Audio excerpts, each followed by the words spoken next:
Après les débuts enflammés de la vie à deux, sonne l'heure des critiques. Renoncer à ceci, renoncer à cela, comment améliorer certaines choses pour que la vie de couple soit bien? En d'autres termes, on va dire, peut-on changer le comportement de son conjoint? Bonjour et bienvenue sur ce plateau de Il faut en parler. Tous les samedis, on se donne rendez-vous sur ce plateau afin de débattre de tous les sujets conjugaux qui vous touchent chez vous à la maison. Alors aujourd'hui, nous avons de nouveaux invités, à savoir Madame Niolou Sagesse, elle est servante de Dieu. Bonjour Madame Niolou. Bonjour. Comment ça va? Tout va bien. Elle n'est pas seule et comme je l'ai dit, nous avons un autre invité, Monsieur Guy Stéphane Guédé. Il est chef de projet à Edissou Event, et bien, ce qui est une structure événementielle. Bonjour. Bonjour Bénédicte. Comment ça va? Très bien, grâce à Dieu. D'accord. Alors, est-ce que le thème vous parle? Oui, bien sûr. Comme tous les téléspectateurs, ça parle à tout le monde. D'accord, ok. Et notre consultant de tous les jours, le pasteur Bois-Billet Juste. Bonjour papa. Bonjour Bénédicte. Comment ça va? Ça va bien. Alors, est-ce que le thème vous parle aujourd'hui, papa? Comme l'a dit Stéphane, je crois qu'il faut qu'on en parle. D'accord. Et bien sûr, il faut qu'on en parle. Peut-on changer le caractère de son conjoint? On va tout de suite mettre les pieds dans le plat avec cette première question. Madame Niolou, alors, qu'est-ce que vous attire le plus chez une personne pour qui vous avez de l'affection? Bon, ce qui m'attire le plus, avant tout propos, je vais d'abord dire merci au Seigneur, en tout cas pour cette émission. Parce qu'il faut dire qu'au travers de cette émission, il y a beaucoup de couples aujourd'hui qui, au départ, qu'ils avaient des problèmes, mais aujourd'hui, tout est rentré en ordre. Amen. Voilà, donc je vais vraiment dire merci au Seigneur pour cette émission et pour cette opportunité aussi qu'il me donne de participer. D'accord. Ok, bon, je reviendrai à ma question. D'accord. Alors, qu'est-ce que vous attire le plus chez une personne pour qui vous avez de l'affection? Bon, surtout quand la personne aime le Seigneur. Aime le Seigneur. Voilà. D'accord. Donc, tout de suite, un homme arrive, commence à vous draguer, il va tout de suite demander à savoir si la personne aime le Seigneur. Oui. Bon, en fait, moi, ce sont mes critères, moi. Voilà. C'est personnel, oui, c'est clair. Ce sont mes critères. D'accord. Voilà. Bon, il faut que la personne aime le Seigneur d'abord. Oui, Ensuite, vient le reste. vient le reste. Oui. C'est quoi le reste? Bon, et le reste, c'est-à-dire que quand on dit quelqu'un qui craint le Seigneur, quelqu'un qui aime le Seigneur, il faut déjà comprendre par là que tu dois pouvoir d'abord penser à, c'est-à-dire, tu dois pouvoir penser à, comme on appelle, au bien-être de celui qui est en face de toi. D'accord. Voilà, Donc, tu aimer dois son penser prochain. d'abord, voilà, c'est ça, tu aimes ton prochain. Voilà, donc, que la personne ne soit pas égoïste. Tout à fait. D'accord. Donc, Ok. pour moi, c'est ça. Donc, une personne qui aime le Seigneur, une personne qui n'est pas égoïste. Tout à fait. D'accord. Alors, monsieur Guy Stéphane Guédé. C'est la même question? C'est la même question. D'accord. Qu'est-ce qui m'attire, c'est ça? Il faut répondre à la question? Qu'est-ce qui vous attire le plus chez une personne pour qui vous avez de l'affection? C'est-à-dire une belle femme se met en face de vous et tout de suite, il y a de l'attirance. Qu'est-ce qui vous attire le plus chez cette femme? Bon, d'accord. Faut qu'on soit, comment on le dit, faut qu'on soit véridique et réaliste. Toute chose, c'est d'abord l'apparence. On voit déjà la première chose qui attire chez une personne, c'est son apparence. On le dit souvent, l'habit ne fait pas le moine, mais en vérité, l'habit fait le moine. Voilà, donc quand on voit une personne, si c'est une femme, une belle femme déjà, tout de suite on est attiré, on a envie de la regarder. Maintenant, au-delà de cela, qu'est-ce qui nous retient chez cette personne? Parce que c'est vrai que sa beauté nous a attirés, mais qu'est-ce qui a fait que je suis resté? C'est la beauté intérieure, parce que je pense que pour moi, c'est le plus important. Qu'est-ce qu'elle représente intérieurement? Et c'est pourquoi la sœur a dit tout à l'heure, il faut que la personne ait l'amour du Christ. Ça, c'est un critère qui permet à la personne de parfaire son comportement. Amour du Christ, ce n'est pas parce que quelqu'un forcément va à l'église qu'on va dire comme cette personne va à l'église, même quand elle est mauvaise, en griffe, je l'accepte parce qu'elle va à l'église. Mais on l'accepte parce que le fait d'aller à l'église va influencer son comportement, de sorte qu'elle soit une bonne personne. C'est pourquoi on parle de quelqu'un qui aime le Christ. Moi, je pense que ça aussi, c'est un critère aussi qui me permet de rester, d'être retenu par une femme. Parce qu'on parle d'une femme ici. Voilà, pas une femme, d'abord l'apparence, et puis la beauté intérieure. Donc c'est les deux choses qui peuvent me permettre de rester. D'accord. Alors papa, selon vous, qu'est-ce qui nous attire le plus chez une personne pour qui on a de l'affection? Je crois qu'ils ont tellement bien répondu que je suis un peu, voilà, ben je dirais, j'ajouterais que, vous savez, ce qui peut nous attirer, vous savez, l'amour qu'on a, l'affection qu'on a pour quelqu'un, s'accroche toujours à quelque chose. Soit une attitude, une manière de faire, une façon de parler. Bon, comme Stéphane l'a dit, il y en a qui sont attirés par la corpulence, tout et tout, mais la Bible dit que la beauté est vaine, la grâce est trompeuse. Ça, il faut faire attention, surtout sur cet aspect-là. Il faut ajouter les autres critères qu'ils ont donnés. Mais en plus, il faut savoir que ça s'accroche à quelqu'un. Je prends l'exemple d'un cintre. Le cintre, la chemise. Quand le cintre est là, que tu accroches ta chemise, elle reste. Mais le jour où le cintre n'est pas là, tu viens faire semblant d'accrocher, ça va faire quoi? Ça va tomber. Ça va tomber. Donc ça s'accroche toujours à quelque chose et cette chose-là doit être là en permanence. D'accord. Et c'est quoi cette chose-là qui doit être? Je dis ça peut être une attitude, une façon, une manière de parler. Ça peut être tout à la fois. Tout à la fois, ça peut être un comportement, comme on le dit, un caractère. Ah, je l'aime bien parce que bon, quand il parle, il parle avec conviction. C'est ça qui l'a attiré. Et c'est sur ça que ça s'est accroché. C'est ça qui a fait qu'il est resté, comme l'autre l'a dit. D'accord. Alors, Madame Nyolou, on a fini d'avoir l'homme de sa vie parce que il aime le Seigneur, il n'est pas égoïste. Après combien de temps passé avec cet homme-là, on peut maintenant voir ses défauts? Bon, je peux déjà dire que c'est-à-dire, c'est indéfini en fait. C'est indéfini. Voilà, on ne peut pas définir en combien de temps est-ce qu'on peut déjà, c'est-à-dire détecter quel genre d'homme on a affaire. C'est-à-dire, c'est indéfini. Mais ici, ce qu'il faut retenir, c'est que, c'est-à-dire selon la Bible, hein, moi je m'appuie toujours sur la parole de Dieu. Ce qu'il faut retenir, c'est que la Bible nous dit que l'amour couvre une multitude de péchés. Voilà, c'est pourquoi tout à l'heure je disais la crainte du Seigneur. Pour moi, le plus important, c'est ça. Voilà, donc c'est ce côté-là plus moi qui... Voilà, qui... D'accord, donc pour vous, il n'y a pas de timing pour découvrir ses défauts. On peut avoir des défauts par moment, voilà. C'est-à-dire ça peut surgir, mais je ne peux pas dire qu'en un temps de temps, voilà, la personne devient comme ça, voilà, je ne peux pas. D'accord. Voilà. Et monsieur Kédé? D'accord, donc ce qu'il faut retenir déjà, c'est que la nature finit toujours par nous rattraper. Voilà, souvent, il y a des personnes qui font semblant d'être ce qu'elles ne sont pas. D'accord, donc quand on est déjà d'abord attiré par cette personne, on prend cette personne, on la met dans notre foyer, notre maison. Généralement, on ne passe pas plus de temps. Il n'y a pas un temps pour moi, il n'y a pas un long temps qui va passer sans que la personne lui montre son véritable visage, comme on le dit. Voilà. On ne va pas dire en 1 an, en 2 ans, 3 ans, mais en tout cas, dans un laps de temps, j'ai envie de dire prompt, à court terme, la personne va montrer son véritable visage. Parce qu'il y a le comportement qu'on a de la personne en dehors, et puis il y a le comportement de la personne quand on vit avec la personne. On se réveille le matin avec la personne, on mange avec la personne, on voit qu'il y a des défauts qui commencent à surgir. Et c'est en cela que nos parents, on félicite nos parents de vivre. Il y a des parents qui font 30, 50, 60 ans avec une même femme. Pas parce que cette femme n'a pas de défauts, c'est parce qu'ils vivent, ils l'acceptent telle qu'elle est. Vous voyez un peu. Voilà, donc moi je pense que la nature finit toujours par rattraper. Voilà, on finit par découvrir la véritable personnalité de la personne qu'on a dans son foyer. D'accord. Alors, pasteur Babilé. Je suis d'avis avec eux. Si je devrais répondre à cette question, je dirais que le temps qu'on doit mettre pour connaître quelqu'un, c'est être observateur. D'accord. Très observateur. C'est-à-dire, on ne cherchera pas, mais il faut être attentif. C'est-à-dire, ça prend le sens d'être attentif. Suivre, c'est-à-dire dans nos rapports et être vrai dans nos échanges. Parce que tu vois, souvent, nous faisons la même chose. On peut voir le défaut de quelqu'un. Et comme le disait quelqu'un, comme on est en contrat d'embauche, on se dit, ah non, bon, ça va aller, ça va changer. Et on ne se relâche pas facilement. Moi, je connais des gens qui sont très désordonnés. C'est-à-dire, c'est des gens désordonnés.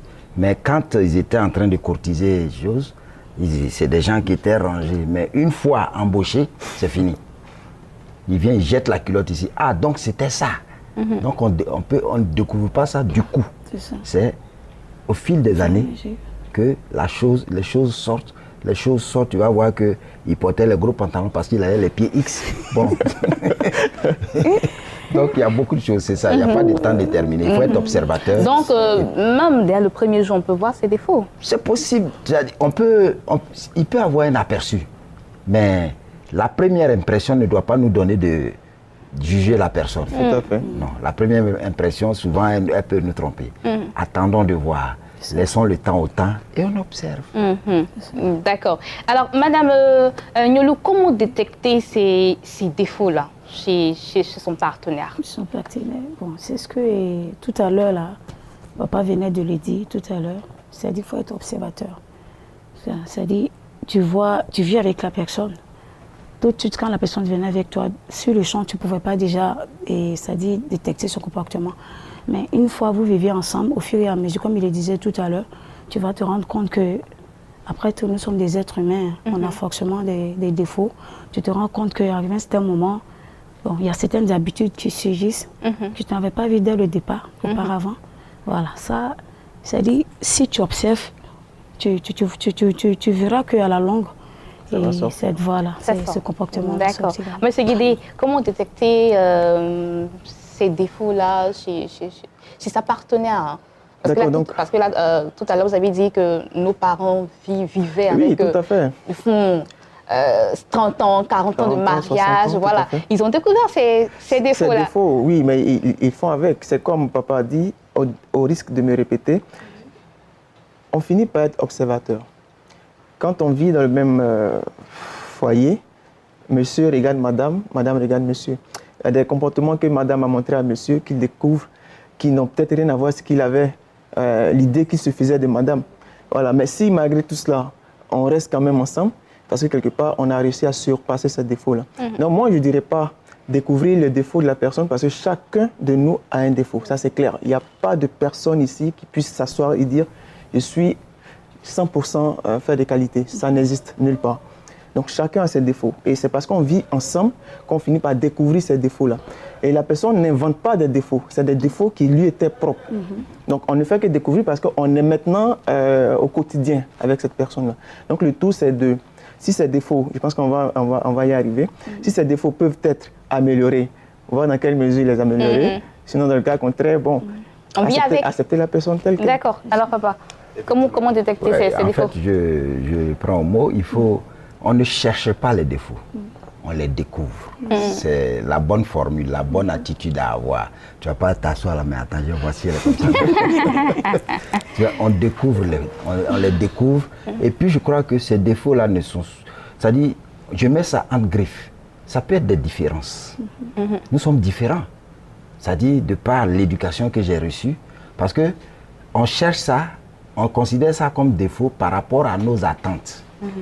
Alors, et sur quoi, c'est-à-dire le fondement de nos attentes, c'est quoi? C'est, disons, ce qu'on a vu en famille chez nous. L'environnement dans lequel nous avons vécu, les amis, à la télévision. Donc, quand on voit certaines attitudes, on a des attentes vis-à-vis de notre conjoint. Et on attend certaines attitudes que nous avons vues quelque part, parce que ça ne naît pas en nous. On voit et on apprend et on adopte ça. On se dit, mais pourquoi elle n'est pas comme ça? Mais toi, tu as vu ça quelque part. Mais tu vas considérer ça comme un défaut. Mais ça peut être quelque chose qu'elle a qui est différent de ta façon de voir. Donc, comme il a dit, il faut l'accepter la personne telle qu'elle est. Et puis bon, on avance. Donc, c'est par rapport à nos attentes qu'on considère ce qu'on voit comme défaut ou qualité. D'accord. Alors, Madame Nyolou, peut-on accepter, là il a parlé de différences, hein. Peut-on accepter ces différences-là par amour? Fermer les yeux et faire comme si de rien n'était? Oui, moi je crois que oui. C'est ce que je disais dès le départ, que l'amour couvre une multitude de péchés. Dès le moment où l'amour y est, c'est-à-dire tu ne vois, dès ce moment-là, c'est-à-dire ce que tu pouvais appeler défaut auparavant, tu vois ça, c'est-à-dire... Comme tu l'aimes, donc c'est plus un défaut, ça devient une qualité. Tu trouves que, voilà, dès le moment où tu as vraiment, c'est-à-dire un amour qui est sincère, qui est pur, hein, voilà, qui est sans intérêt. Est-ce que pour y arriver, c'est facile? Est-ce que c'est facile d'y arriver? C'est pas facile, en tout cas, pour être sincère. C'est pas facile, voilà. C'est pas facile, c'est pourquoi moi, en tout cas, tout tourne autour du Seigneur. Je me dis qu'avec le Seigneur, c'est possible. Sinon, sans le Seigneur, en tout cas, c'est vraiment pas facile. Sa réaction me fait venir quelque chose en tête. On dit souvent, l'amour est aveugle. Dans le chemin, il ouvre les yeux. Je sais pas. Alors, M. Guédé, peut-on accepter les différences de l'autre, hein? Faire comme si de rien n'était, fermer les yeux? Est-ce que c'est possible? D'accord, moi je vais dire ça va dépendre en fait de ce qu'on appelle différence. D'accord. Ça va dépendre de ce qu'on appelle, ce que le papa appelait, on parle de défaut, mais on va dire défaut en griffe. C'est la différence entre moi et l'autre. Qu'est-ce que l'autre ne fait pas comme moi? Donc, il y a des défauts en griffe qui sont difficiles à accepter quand même. Pourquoi aujourd'hui on dit je veux l'étudier avant de la marier? Bon, c'est comme moi, c'est qu'on entend. C'est pas forcément la meilleure pratique, mais c'est du fait d'un constat. Les gens ont constaté que si on se base sur l'amour simplement, si on se base sur ce qu'on voit et qu'on s'empresse à mettre la bague au doigt à quelqu'un, finalement on se rend compte que, attention, je ne savais pas qu'elle était comme ça, ou je ne savais pas qu'il était comme ça. Et ça crée des difficultés dans le couple. Des personnes qui sont mariées le 20 décembre, on n'est même pas encore en février, sont sur le point de divorcer. Et c'est dommage. Donc les gens disent, ok, moi je prends le temps de t'étudier pour que je maîtrise en fait ta personne, est-ce que tu es bien, est-ce que tu n'es pas bien. Je dis encore, je répète, ce n'est pas forcément la bonne pratique. Mais c'est fait à dessein, c'est fait parce qu'on ne veut pas découvrir quelque chose qui va nous piéger, malheureusement. Parce qu'il y a des défauts quand même, moi je pense, il y a des situations quand même qui sont difficiles à supporter. La sœur a dit, pour pouvoir surmonter ces défauts-là, il faut s'appuyer sur la parole de Dieu. Mais combien sont ceux qui ont la force de s'appuyer sur la parole de Dieu pour surmonter ces défauts-là? Ils ne sont pas nombreux. On savait que ça crée des clashs dans le foyer, les voisins même ne peuvent plus dormir, à midi ça se lance les casseroles. Bon, c'est assez compliqué. Donc il y a des défauts quand même qui sont difficiles donc, pour moi, je pense que... Ce ne sont pas toutes les différences qu'on peut accepter. Oui, il y a des défauts quand même que moi je ne fais pas. Moi, personnellement parlant. D'accord. Alors papa, est-ce qu'on peut accepter toutes les différences?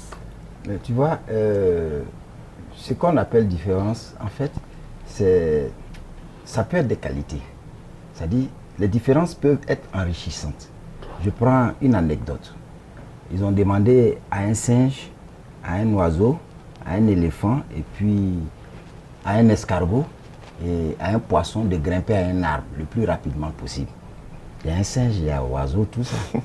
Donc, l'escargot a dit, mais moi, je veux y aller, mais à mon rythme.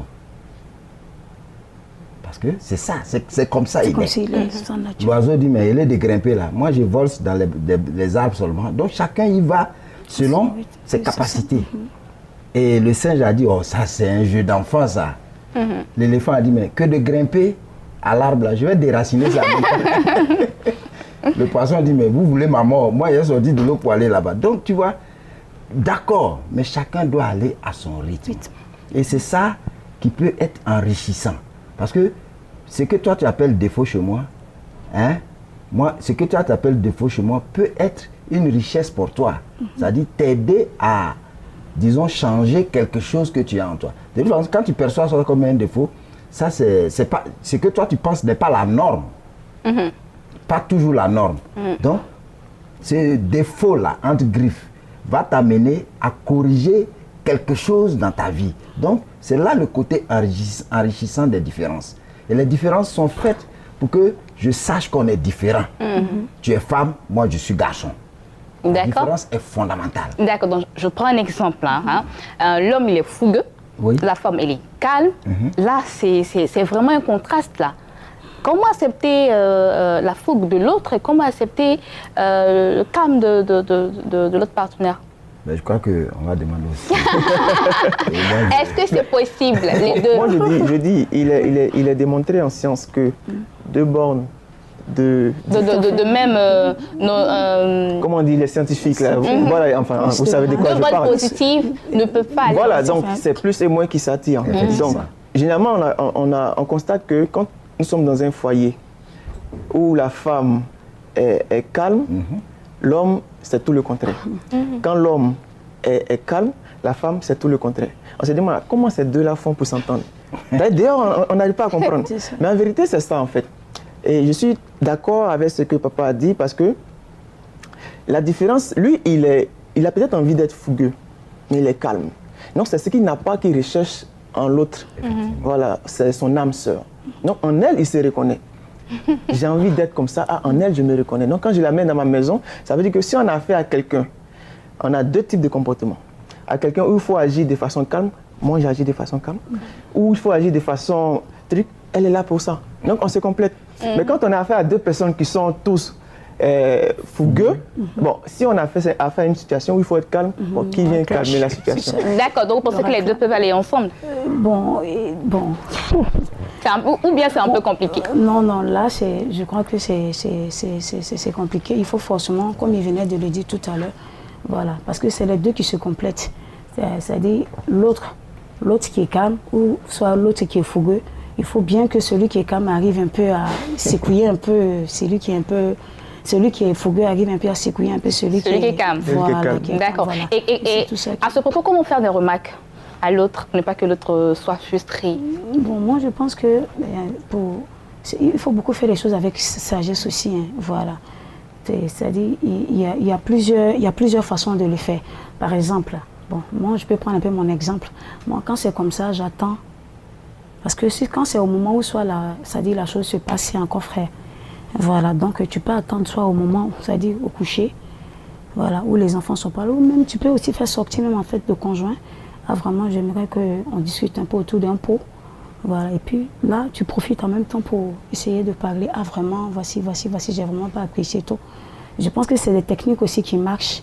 Voilà, par rapport au fait, en même temps, tu attaques, tu attaques, tu vois que ça ne peut pas aboutir à quelque chose. D'accord. Voilà, alors, M. Guédé, comment peut-on faire les remarques sans blesser l'autre?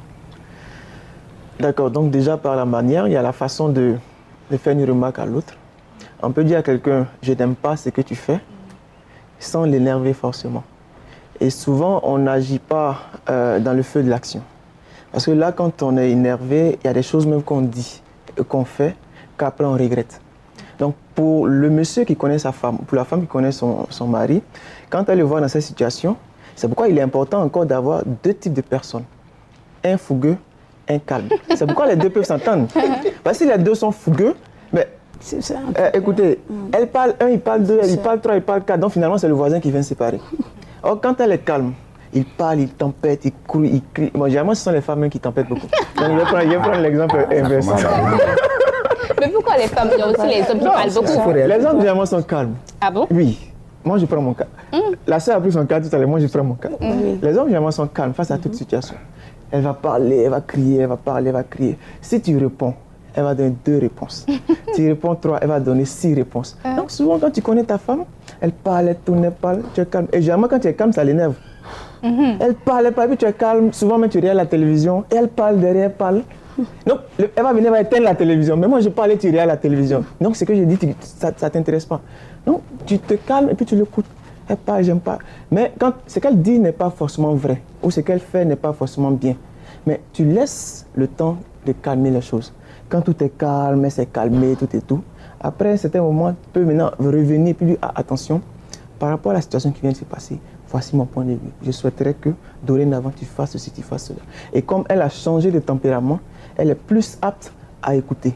Voilà, moi je pense que c'est la patience. Voilà, c'est la patience, attendre le bon moment. Généralement, les femmes sont fortes dedans. On dit la nuit porte conseil, c'est ce qu'on dit généralement. Donc elles attendent le bon moment pour parler, parler à l'homme.